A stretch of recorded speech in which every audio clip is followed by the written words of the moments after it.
আমন্ত্রণ জানাচ্ছি আপডেট সংবাদে। শুরুতেই জানিয়ে দিব গুরুত্বপূর্ণ শিরোনাম, এরপরেই থাকবে বিস্তারিত।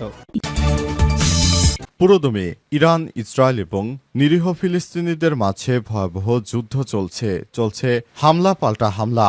এরই মাঝে আমাদের হাতে এসে পৌঁছেছে এই যুদ্ধের সর্বশেষ গুরুত্বপূর্ণ সবথেকে তাজা আপডেট সংবাদ আপনাদের জানিয়ে দিব। প্রথমেই জানাবো, ট্রাম্প প্রশাসনের কঠোর সিদ্ধান্তে 1.5 কোটি মানুষের মৃত্যুর সংখ্যা। যুক্তরাষ্ট্রের বিদেশি সহায়তা USAID কমানোর মতো ট্রাম্প প্রশাসনের সিদ্ধান্তের কারণে 2030 সালের মধ্যে 1,40,00,000-এর বেশি মানুষের মৃত্যু হতে পারে। এরপর জানাবো, ইসরায়েলের কাছে $510 মিলিয়ন বোমা সরঞ্জাম বিক্রির অনুমোদন যুক্তরাষ্ট্রের। ইসরায়েলের কাছে এবার $510 মিলিয়ন মূল্যের বোমা সরঞ্জাম বিক্রির প্রস্তাব অনুমোদন করেছে মার্কিন যুক্তরাষ্ট্র সরকার। গাজা উপত্যকায় ইসরায়েলের নৃশংস আক্রমণ অব্যাহত থাকায় অস্ত্র নির্দেশিকা কিট বিক্রিরই অনুমোদন দেওয়া হয়েছে। দেশটির পররাষ্ট্র দপ্তরের বরাতে এই তথ্য জানায় বার্তা সংস্থা Anadolu.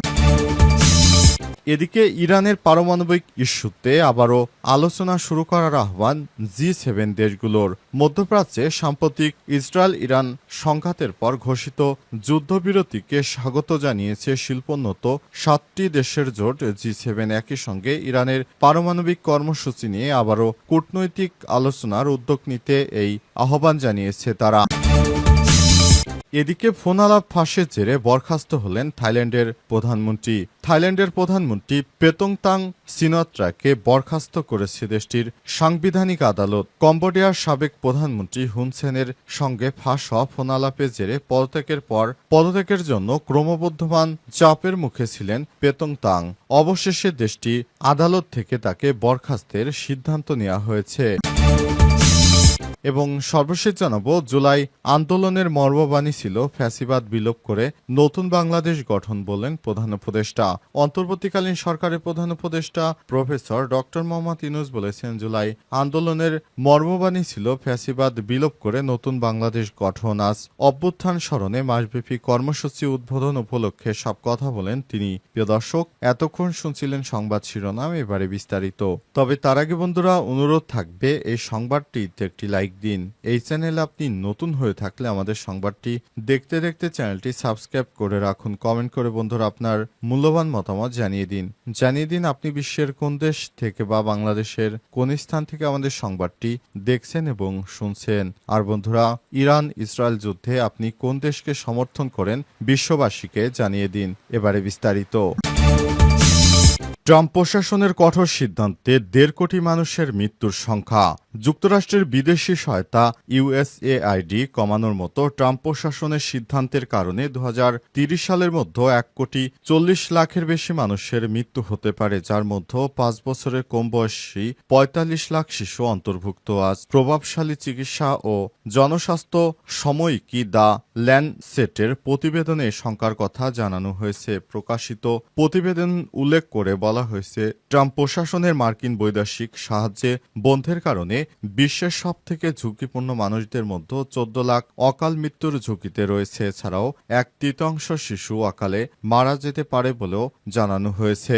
Barcelona institute for global হেলথের গবেষক এবং গবেষণার সহলেখক ডেভিড রাসেলা এক বিবৃতিতে বলেছেন, যুক্তরাষ্ট্রের এমন সিদ্ধান্তের কারণে অনেক নিম্ন ও মধ্যম আয়ের দেশের উপর যে ধাক্কা আসবে তা বিশ্বব্যাপী মহামারী বা একটি বৃহৎ সশস্ত্র সংঘাতের সমান হতে হবে।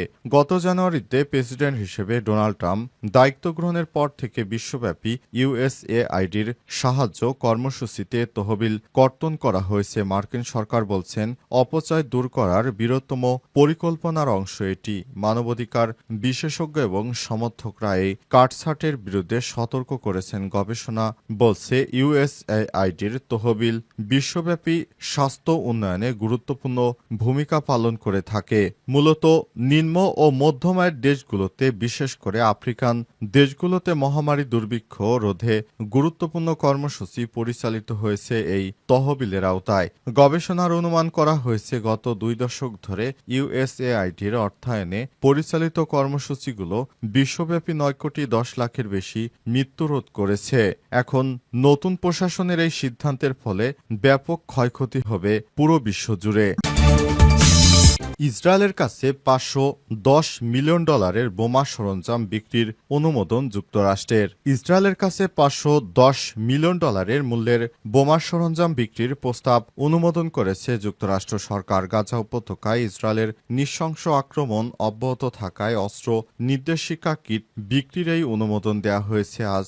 দেশটির পররাষ্ট্র দপ্তরে বরাতে এই তথ্য জানায় বার্তা সংস্থা আনাদুলো। সম্ভাব্য বিক্রয়ের মধ্যে রয়েছে BLU-109 বোমা বডির জন্য ৩,৮৪৫টি KMU ৫৫৮B joint direct attack munition guidance kit এবং MK-82 বোমা বডির জন্য ৩,২৮০টি MKU ৫৭২FB joint direct attack munition guidance kit এছাড়াও সংশ্লিষ্ট কৌশল সরবরাহ এবং প্রযুক্তিগত সহায়তাও রয়েছে, তাই সামরিক সরঞ্জাম বিক্রির আওতায়। প্রতিরক্ষা নিরাপত্তা সহযোগিতা সংস্থার এক বিবৃতিতে জানিয়েছে এই প্রস্তাবিত বিক্রয় ইসরায়েলের সীমান্ত গুরুত্বপূর্ণ অবকাঠামো এবং জনসংখ্যা কেন্দ্র রক্ষার ক্ষমতা উন্নত করে বর্তমানে ভবিষ্যতের হুমকি মোকাবেলায় সক্ষমতা বৃদ্ধি করবে। গাজা উপত্যকায় ইসরায়েলের নৃশংস আক্রমণ অব্যাহত থাকার সময় এমন ঘোষণা আসলো। গাজা স্বাস্থ্য কর্তৃপক্ষ তথ্য অনুযায়ী 2023 সালের অক্টোবর থেকে ইসরায়েলি হামলায় 56,500 জনেরও বেশি ফিলিস্তিনি নিহত হয়েছে। এখনও ইহুদিবাদী ইসরায়েল নিরীহ ফিলিস্তিনিদেরকে হত্যাযজ্ঞ চালিয়েই যাচ্ছে।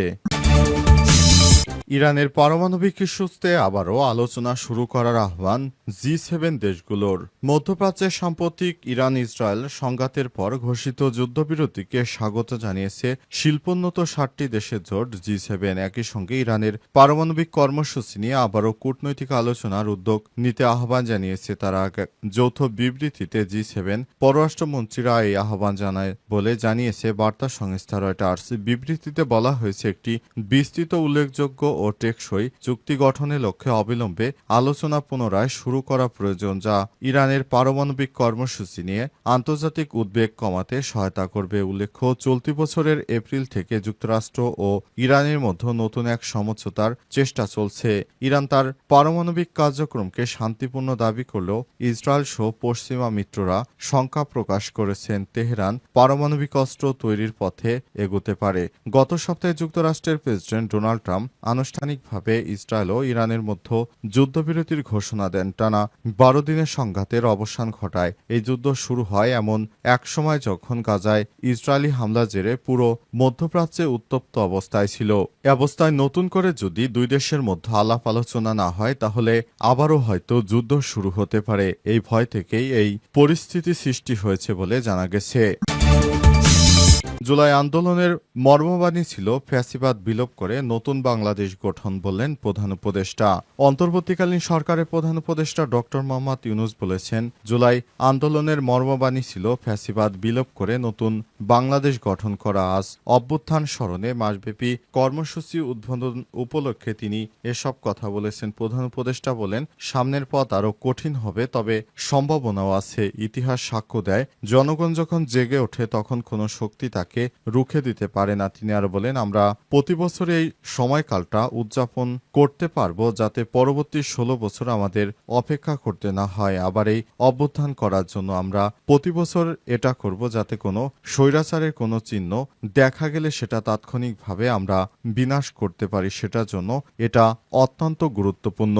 এ সময় তিনি বলেছেন, প্রতি বছর বাংলাদেশের মানুষ এটাকে উদযাপন করবে যাতে করে ভবিষ্যতে আর কোনো নব্য ফ্যাসিবাদ বাংলাদেশে আর স্থান করে না নিতে পারে। প্রতি বছর মানুষ রাস্তায় নেমে এই কর্মসূচি করবে, সেটা হতে পারে না। সেটি বাংলাদেশের জন্য খুবই খারাপ অবস্থা সৃষ্টি করবে। তাই ভবিষ্যতে যেন বাংলাদেশে এরকম কোনো পরিস্থিতি সৃষ্টি না হয় সেজন্য সব সময় চেষ্টা করতে হবে। সেই চেষ্টার থেকেই আমাদের এই ধরনের কর্মকাণ্ড। আমরা চাই বাংলাদেশের শান্তি সমৃদ্ধি এমনভাবে প্রতিষ্ঠিত হোক যাতে করে কোনো ফ্যাসিবাদী সরকার এগুলো ভবিষ্যতে যেন বিগত ফ্যাসিবাদী সরকারের মতো আর কেউ এরকম করতে না পারে। সেজন্য তিনি সতর্ক করে বলেছেন, বাংলাদেশের সাধারণ জনতা জেগে উঠেছে, তাদেরকে দমাতে পারবে পৃথিবীর এমন শক্তি আর নেই। এজন্য তিনি দেশবাসীকে আহ্বান জানিয়েছেন, যার যা জায়গা থেকে তারা যেন সচেতন হয় যাতে করে ভবিষ্যতে বাংলাদেশে আর কোনো ফ্যাসিবাদী স্থান না পায়।